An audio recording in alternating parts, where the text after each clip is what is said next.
ఈ కొంచెము కాలము మీరు శ్రమ పడిన పిమ్మట మిమ్మల్ని పూర్ణులుగా చేస్తాడు, స్థిరపరుస్తాడు, బలపరుస్తాడు. హల్లెలూయా. గొప్ప శ్రమ లేకుండా, గొప్ప తుఫాను లేకుండా గొప్ప అభిషేకము లేదు.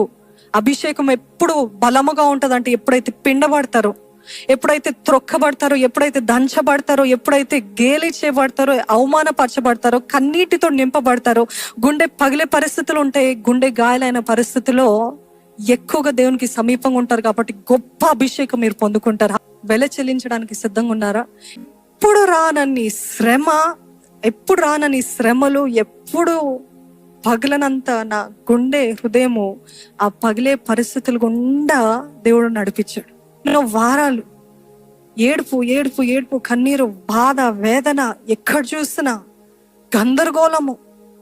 అసలు ఇది ఎంత చీకటిగా ఉండిందంటే అసలు ఇస్ దర్ వే, దీని నుండి బయటికి రాగలుగుతానా అని అడిగే పరిస్థితి, ఓపిక కూడా లేదు, అంత భయంకరంగా. దాని తర్వాత మెల్లమెల్లగా ఆ తుఫాను తగ్గిపోతున్నప్పుడు నేను అడిగాను, దేవా ఎందుకు ఇంత భయంకరమైన తుఫాన్ని అనుమతించావు? నా ద్వారా చితికివేయబడాలి, దంచబడాలి, దూషించబడాలి, అవమానపరచబడాలి. అంత అయిన తర్వాత అప్పుడు నేను నిన్ను వాడుకుంటాను, అప్పుడు నా మహిమ కనపరుస్తాను, అప్పుడు యు విల్ హ్యావ్ పవర్. ఆ ప్రభావం ఉంటుంది, దేవుని శక్తి నీలో కనబడుతుంది అని దేవుడు చెప్పాడని.